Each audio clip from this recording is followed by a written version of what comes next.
श्री कृष्ण की कथाएं और उनकी सीख बड़ी सफलता चाहते हैं तो योजना बनाए बिना काम की शुरुआत न करें। झूठे आरोप लगे तो धैर्य न छोड़ें। भगवान श्री कृष्ण का जन्मोत्सव मनाया जा रहा है। श्री कृष्ण से जुड़ी कथाओं में जीवन प्रबंधन के ऐसे सूत्र हैं जिन्हें अपनाने से हमारी बड़ी बड़ी समस्याएं दूर हो सकती हैं। जन्माष्टमी के अवसर पर पढ़िए श्री कृष्ण की कुछ खास कथाएं और उनकी सीख। बड़ी सफलता चाहते हैं तो योजना बनाए बिना काम की शुरुआत न करें। जब भगवान विष्णु श्री कृष्ण रूप में अवतार लेने वाले थे, देवकी और वसुदेव कंस की कैद में थे। कंस ने देवकी वसुदेव की 6 संतानों का वध कर दिया था। 7वीं संतान के रूप में बलराम देवकी के गर्भ में आए तो भगवान विष्णु ने योगमाया से कहा था कि आप इस 7वीं संतान को देवकी के गर्भ से निकालकर वसुदेव जी की दूसरी पत्नी रोहिणी के गर्भ में स्थापित कर दो। इसके बाद कंस को ये सूचना दी जाएगी कि 7वां गर्भ गिर गया है। योगमाया ने ऐसा ही किया। इसके बाद जब 8वीं संतान के जन्म का समय आया तो भगवान ने योगमाया से कहा कि अब मेरे अवतार लेने का समय आ गया है।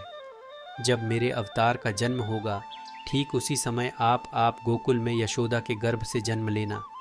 वसुदेव जी कंस के कारागार से निकालकर मुझे गोकुल पहुंचाएंगे और आपको लेकर कंस के कारागार में आ जाएंगे।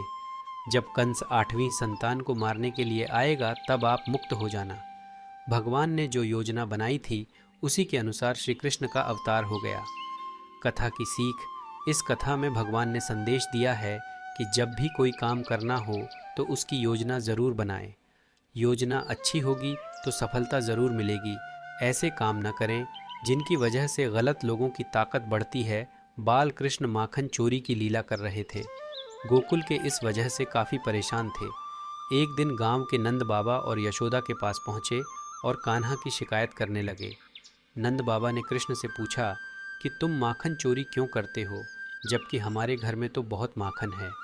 कृष्ण ने कहा कि आप लोग मेहनत से दूध, दही, घी, माखन तैयार करते हैं और फिर ये चीज़ें करके रूप में दुष्ट कंस को दे देते हैं और इस वजह से गांव के बच्चों को माखन नहीं मिलता है।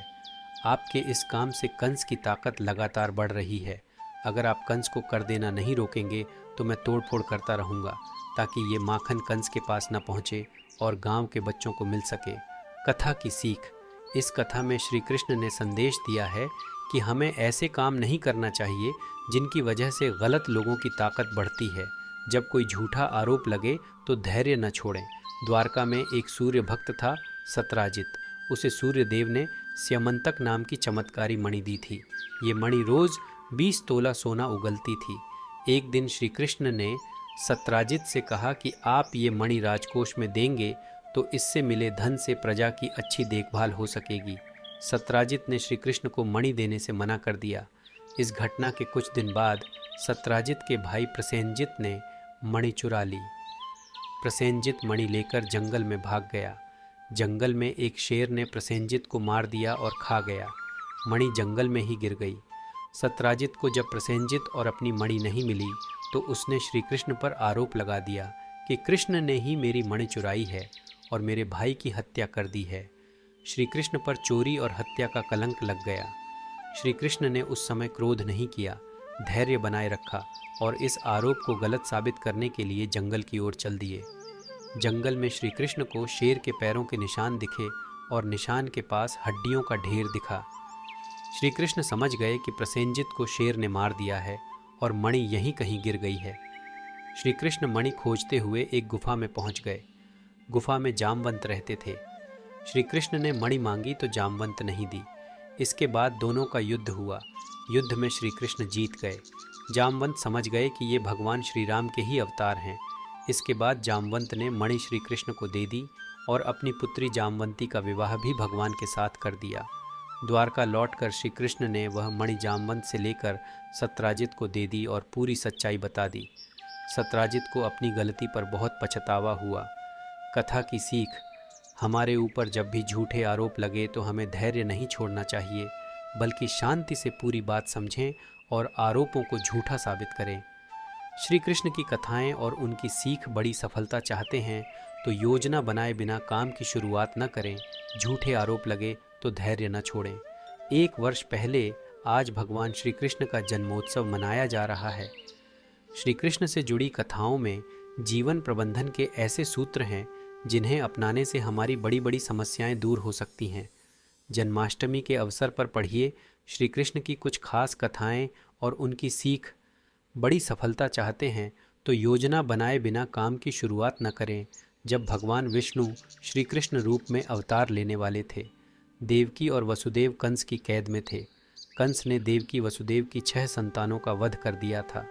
7वीं संतान के रूप में बलराम देवकी के गर्भ में आए तो भगवान विष्णु ने योग माया से कहा था कि आप इस 7वीं संतान को देवकी के गर्भ से निकालकर वसुदेव जी की दूसरी पत्नी रोहिणी के गर्भ में स्थापित कर दो। इसके बाद कंस को ये सूचना दी जाएगी कि 7वां गर्भ गिर गया है। योगमाया ने ऐसा ही किया। इसके बाद जब 8वीं संतान के जन्म का समय आया तो भगवान ने योगमाया से कहा कि अब मेरे अवतार लेने का समय आ गया है। जब मेरे अवतार का जन्म होगा ठीक उसी समय आप गोकुल में यशोदा के गर्भ से जन्म लेना। वसुदेव जी कंस के कारागार से निकालकर मुझे गोकुल पहुंचाएंगे और आपको लेकर कंस के कारागार में आ जाएंगे। जब कंस 8वीं संतान को मारने के लिए आएगा कोई भगवान ने जो योजना बनाई थी उसी के अनुसार श्री कृष्ण का अवतार हो गया। कथा की सीख। इस कथा में भगवान ने संदेश दिया है कि जब भी कोई काम करना हो तो उसकी योजना जरूर बनाएं। योजना अच्छी होगी तो सफलता जरूर मिलेगी। ऐसे काम न करें जिनकी वजह से गलत लोगों की ताकत बढ़ती है। बाल कृष्ण माखन चोरी की लीला कर रहे थे। गोकुल के इस वजह से काफ़ी परेशान थे। एक दिन गांव के नंद बाबा और यशोदा के पास पहुँचे और कान्हा की शिकायत करने लगे।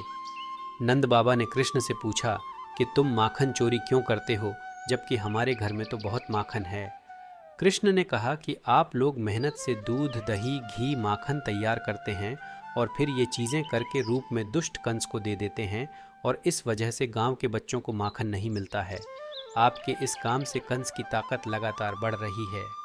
अगर आप कंस को कर देना नहीं रोकेंगे तो मैं तोड़फोड़ करता रहूँगा ताकि ये माखन कंस के पास न पहुँचे और गांव के बच्चों को मिल सके। कथा की सीख।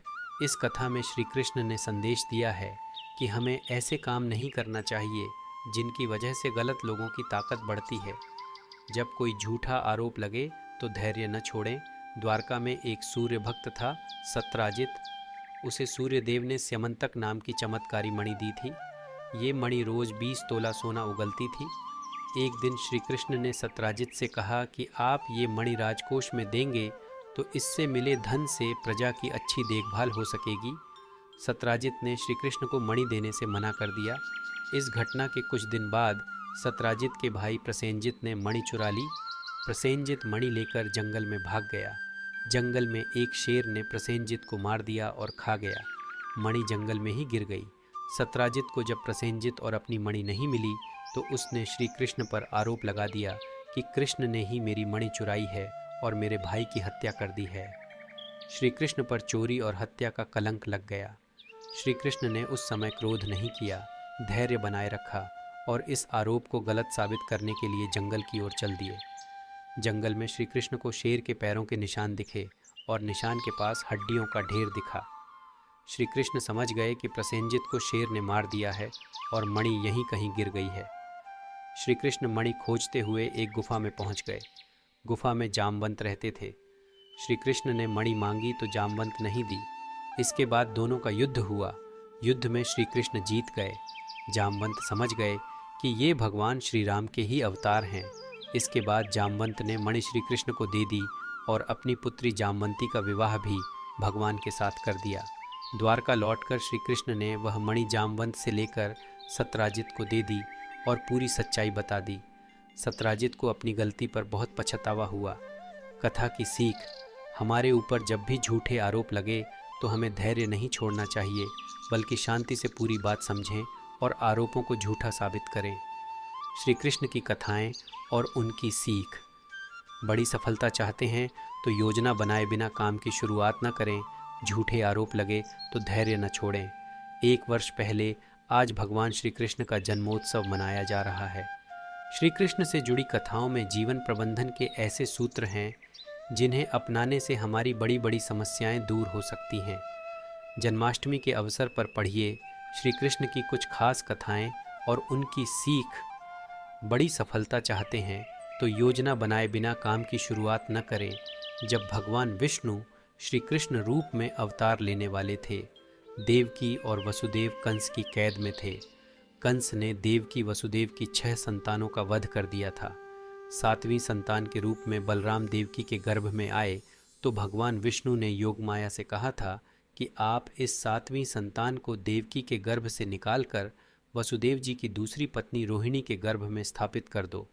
इसके बाद कंस को ये सूचना दी जाएगी कि 7वां गर्भ गिर गया है। योगमाया ने ऐसा ही किया। इसके बाद जब 8वीं संतान के जन्म का समय आया तो भगवान ने योगमाया से कहा कि अब मेरे अवतार लेने का समय आ गया है। जब मेरे अवतार का जन्म होगा ठीक उसी समय आप गोकुल में यशोदा के गर्भ से जन्म लेना। वसुदेव जी कंस के कारागार से निकालकर मुझे गोकुल पहुंचाएंगे और आपको लेकर कंस के कारागार में आ जाएंगे। जब कंस 8वीं संतान को मारने के लिए आएगा तब आप मुक्त हो जाना। भगवान ने जो योजना बनाई थी उसी के अनुसार श्री कृष्ण का अवतार हो गया। कथा की सीख, इस कथा में भगवान ने संदेश दिया है कि जब भी कोई काम करना हो तो उसकी योजना ज़रूर बनाएं। योजना अच्छी होगी तो सफलता ज़रूर मिलेगी। ऐसे काम न करें जिनकी वजह से गलत लोगों की ताकत बढ़ती है। बाल कृष्ण माखन चोरी की लीला कर रहे थे। गोकुल के इस वजह से काफ़ी परेशान थे। एक दिन गांव के नंद बाबा और यशोदा के पास पहुंचे और कान्हा की शिकायत करने लगे। नंद बाबा ने कृष्ण से पूछा कि तुम माखन चोरी क्यों करते हो, जबकि हमारे घर में तो बहुत माखन है। कृष्ण ने कहा कि आप लोग मेहनत से दूध, दही, घी, माखन तैयार करते हैं और फिर ये चीज़ें कर के रूप में दुष्ट कंस को दे देते हैं और इस वजह से गांव के बच्चों को माखन नहीं मिलता है। आपके इस काम से कंस की ताकत लगातार बढ़ रही है। अगर आप कंस को कर देना नहीं रोकेंगे तो मैं तोड़फोड़ करता रहूँगा ताकि ये माखन कंस के पास न पहुँचे और गांव के बच्चों को मिल सके। कथा की सीख, इस कथा में श्री कृष्ण ने संदेश दिया है कि हमें ऐसे काम नहीं करना चाहिए जिनकी वजह से गलत लोगों की ताकत बढ़ती है। जब कोई झूठा आरोप लगे तो धैर्य न छोड़ें। मैं एक सूर्य भक्त था सत्राजित। उसे सूर्य देव ने स्यमंतक नाम की चमत्कारी मणि दी थी। ये मणि रोज 20 तोला सोना उगलती थी। दिन श्री कृष्ण ने सत्राजित से कहा कि आप ये मणि राजकोष में देंगे तो इससे मिले धन से प्रजा की अच्छी देखभाल हो सकेगी। सत्राजित ने श्री कृष्ण को मणि देने से मना कर दिया। इस घटना के कुछ दिन बाद सत्राजित के भाई प्रसेनजित ने मणि चुरा ली। प्रसेनजित मणि लेकर जंगल में भाग गया। जंगल में एक शेर ने प्रसेनजित को मार दिया और खा गया। मणि जंगल में ही गिर गई।